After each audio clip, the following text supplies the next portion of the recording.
Hi everyone, thank you for coming. My name is Omer. I'm the CEO, founder of Salespeak.ai, and I want to speak with you today about designing AI-first buying experience. I'd like to start with a personal story. This is actually my second company. I was the co-founder of a company called Tutango before, which was a customer success company. I'm sure you have customer success teams in some of your companies.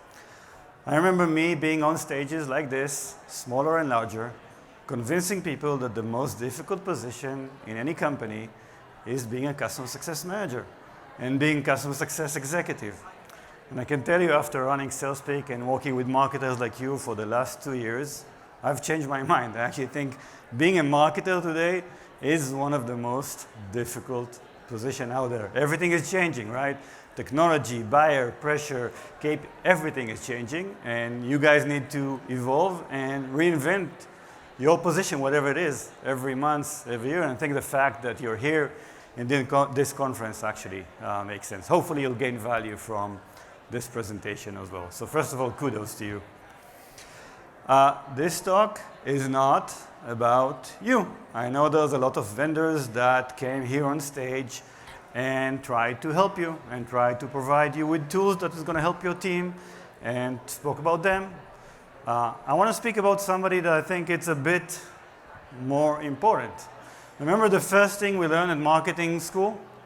Design for the buyer. I want to speak about your buyers, how we can actually help them, and more important today, all the ways that we're actually letting them down. And I think if there's one thing that I'd like you to remember from this presentation is the current B2B buying journey is broken. Hopefully I'll give you some tips and understanding on how we can actually fix that.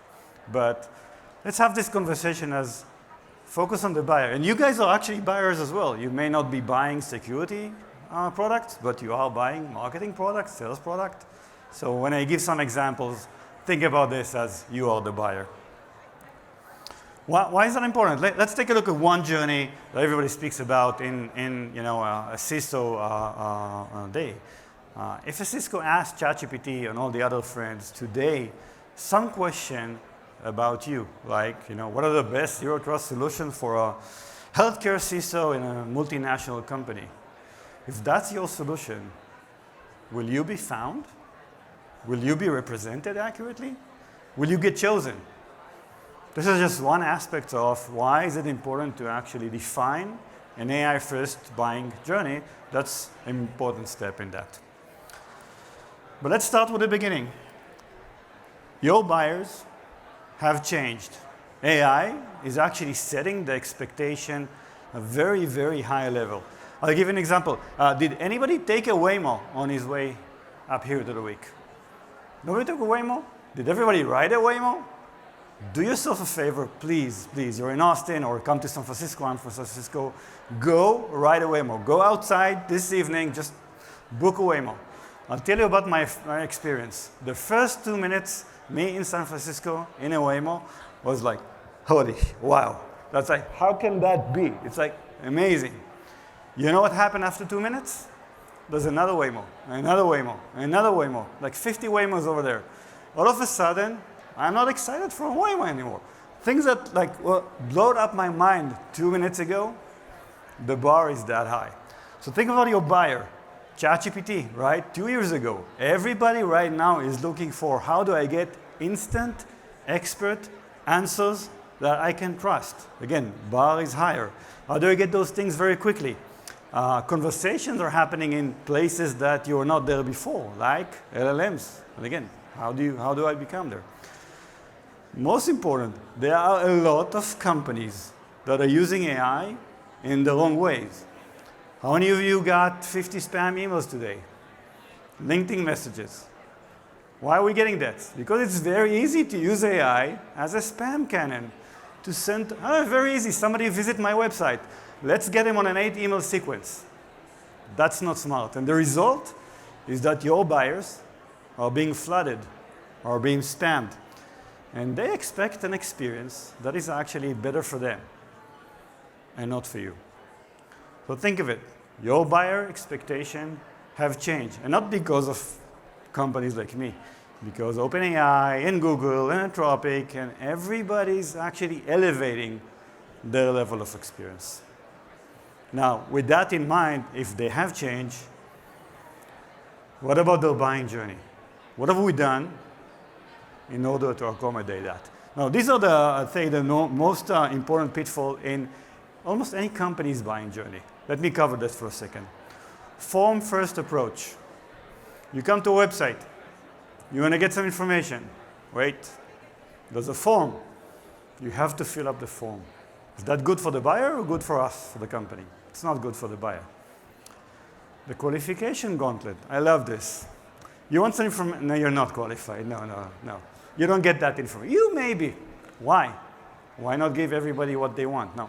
I know why. There was a financial reason for this, but AI is changing those things. The expert bottleneck. Finally, they get to speak with a salesperson. They get, oh, but I don't know this. I need to call the SE, because only the SE know those kinds of things. So how many people in your company can actually answer everything that a potential buyer has? But again, is that good for the buyer, or is that bad? Poor visibility.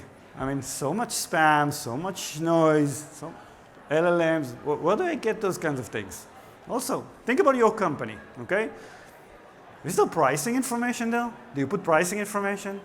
Do you put competitive information? Do you think any buyer would want to move forward without knowing those things? And again, I understand why we didn't do those kinds of things. We don't want to put pricing information. We don't want to put competitive information.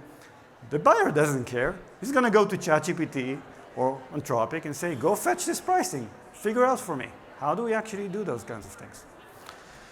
And lack of trust because of the spam, because of all those emails that we send, because of everybody's putting G2 crowd reviews on all the sites. People understand that they can't trust the vendors, and they're going outside. One of the questions I'm asking marketers, how do you make a buying decision? The first response, always, I'm asking my community, right? These are people that I can trust. Or we, the vendors, can be a place also that they can trust. Maybe. So think about, again, your buyer has changed, their buying experience actually have not changed. For example, this is a day in the life in a CISO. What do? They're, Monday morning, they know they need to figure out something, they know they have a problem. They're not going to you, they're not going to Google, they're going to one of the AI searches, and they're asking something. Maybe you're there, maybe you're not, maybe you're there, but not in the way that you want to be. Your competitor actually beats you there. You know what? You've actually convinced them to come to your website. How many of us spend so much time, money, and energy driving the right people to the website? And then what we tell them? Oh, wait. There's a form that you have to fill. And then maybe today, the junior salesperson is going to give you a call. And that salesperson can't help you with anything. Doesn't know anything about. Their only job is to qualify you. And then we're going to schedule a meeting with the. How is that going to work? And then, whether they schedule a meeting or not, that SDR is going to put them on an 8-email sequence and flood their inbox. What does that do to your brand? How can you actually improve that? Now, I always like to do something heuristic, so something that we did. Imagine what would happen if going to a restaurant would be like buying a B2B product. 90 seconds, very short. Let's see if the audio is actually working. Welcome. Before I seat you, I just have a few quick questions. A special occasion or just a regular night out? Are you planning to order starters and dessert or just mains? And who is the decision maker for tonight? Okay, you two are qualified for a table and you two not the right fit, but we'll add you to our newsletter. Hi, I'm your initial experience rep. Before you see the menu, I just need this short form. Perfect. Someone will be with you about your food options soon. But why are there no prices? I'm not allowed to discuss pricing. Let me bring someone who can. Hi, I'm your account dining specialist. I heard you had questions. Yeah. How much does anything cost? Great question. Our senior pricing consultant will get back to you later. Want to go somewhere we can just see the prices and order? Yeah. I came to eat, not buy enterprise software.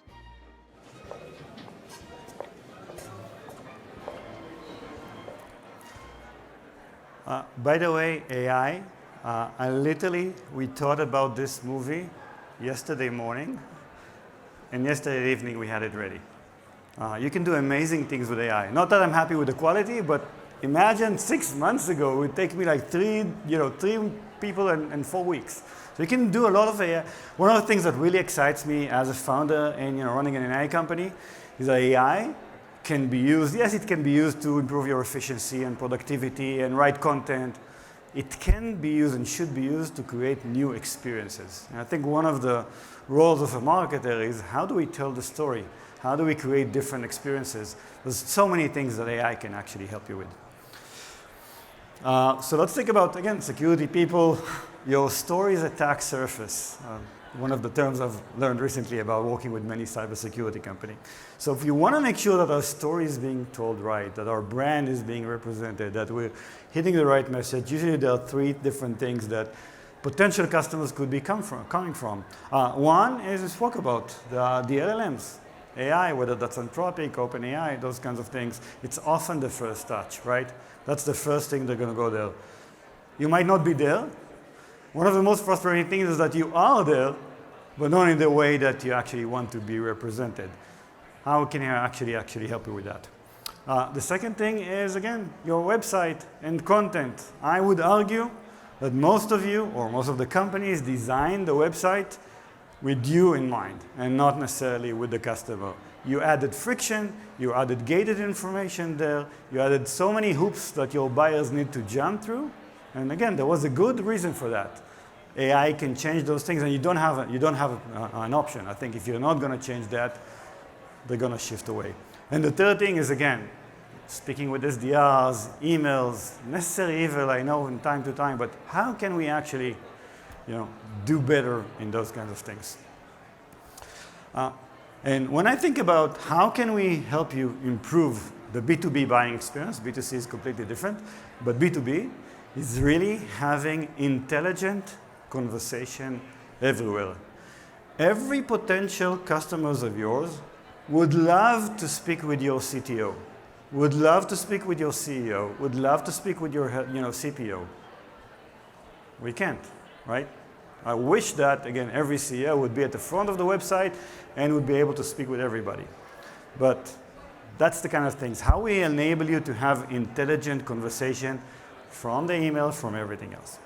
So what we provide in Salespeak is really the ability to have those conversations. We have a product that allows you to make your website intelligent. Think of somebody coming to your website and can have a conversation with an AI as smart as the founder. But what would happen if you put your founder at the front of the website? So they'll do an amazing job answering questions and routing people, but then they'll come back to you, marketers, and they're going to provide you with such amazing insights. Everybody's speaking about our competitors. Everybody is mentioning a feature that we don't have. This messaging doesn't really resonate. The people that you brought in for marketing campaigns are not actually asking the right questions. So there's a lot of insights in there. When I say intelligent, I mean intelligent for the buyer and intelligent for you. So one layer is on the website. Other layer could be also an email. Imagine an AI intercept emails, and instead of having an SDR either send a sequence that was predefined, or, God forbid, trying to think by themselves, or what is a good email for this CISO that AI is doing an amazing job on that. And also, on LLMs, we have a product that can actually identify when ChatGPT accesses your website, and instead of serving it the web page that was designed for a human being, we're adding automatic content to that and influence the discussion. If you want to see more, again, come to our booth later on. We'll actually show you those things. But really, this is what happens when both sides get smarter. Again, it's not just the customer gets smarter, you get smarter. You get more qualified demos for the same traffic, higher conversion, shorter time to qualification. We know that that's critical. But also better visibility. I'm sure a lot of you are using tools like Gong or whatever to actually analyze sales conversations. Imagine you can get all those insights from visitors, from people that are coming from ChatGPT, from the website. That's amazing insights. Some of the data, again, that we provide case studies, so it's not just theory, it's reality. Our customers saw increase in conversion, increase in citation, and definitely more insights than that. If I want to summarize that, how do you zero trust your story? Again, remember that your buyer has changed. Not because of me, not because I'm here and saying that. You have changed as well. You should. Your journey hasn't. How do we actually enable a different story? Treat your LLM and your website and SDR as the one story attack service and add an intelligent conversation there. It doesn't have to be Salespeak, but how do we make those things intelligent? That's what your buyer is actually expecting. One goal that I have for you, put yourself in your buyer's shoes. Try to purchase your product, or try to understand if you're getting your product, or ask somebody that doesn't really know you, sit next to them and say, okay, you're now interested in our product. I was so frustrated when I've done it in previous companies. You see so many hoops, so many gates. Definitely something that I would personally recommend for you to do. I always like to end with some goodies and freebies. So here are some free things that you can use today. Is your website ready for AI? By the way, nice marketing stunt. I'm always looking with that. So if people want to scan me after that, that's great. But is your website ready for AI? We're going to enable you to get a free report telling you whether your website is actually ready for AI. How does ChatGPT understand you? Whether your messaging is right or wrong. What's missing? Again, very simple. You could do that. The second thing, if you want to know if ChatGPT is actually accessing your website in real time, what pages they're actually using, what they're actually getting information from, a free product that you can actually use as well. And the last thing, if you really want to see an intelligent conversation layer today on your website, come to our booth. It's actually ready, or it will be ready in 2 minutes. Definitely something that I would recommend for you to play with. That's it for today. Buyers change. Let's change the journey, be more intelligent. Any question for me? We've actually used Higgins, and Higgins is using Sora and other things. I'll tell you a secret. I've hired an intern, and I'm paying them $25 an hour. And again, yesterday, 5 hours, 6 hours, they produced a video. I can give you tips after that how you do that. Yeah. Yeah, I'll send you a link to the video. Yarin, people are asking for the link for the video. I'm sure it's going to be on YouTube and things like that. We'll send you those links. Yeah, we're trying to produce as many as we can. It's very easy if you think about it today. How long does it take to? Yeah, I know I hate when I get the answer. It depends. So I'll give you the ranges. We have people that spoke with us at 9 a.m. and by 2 p.m. they're up and running. And we have customers that took them 2 months. It really depends how complicated your company is. But it's as basic as uploading information that you already have. We scan your website, we scan documents that you have, some videos, and then you actually simulate and you see if you like the response or not. So I would say literally in a few days you can be up and running. Any more questions? Sure. And again, if you missed it, it's also on our booth over there. Thank you for coming. I hope this was valuable, and if anybody wants to pick my brain after that, I'm going to be there in the booth.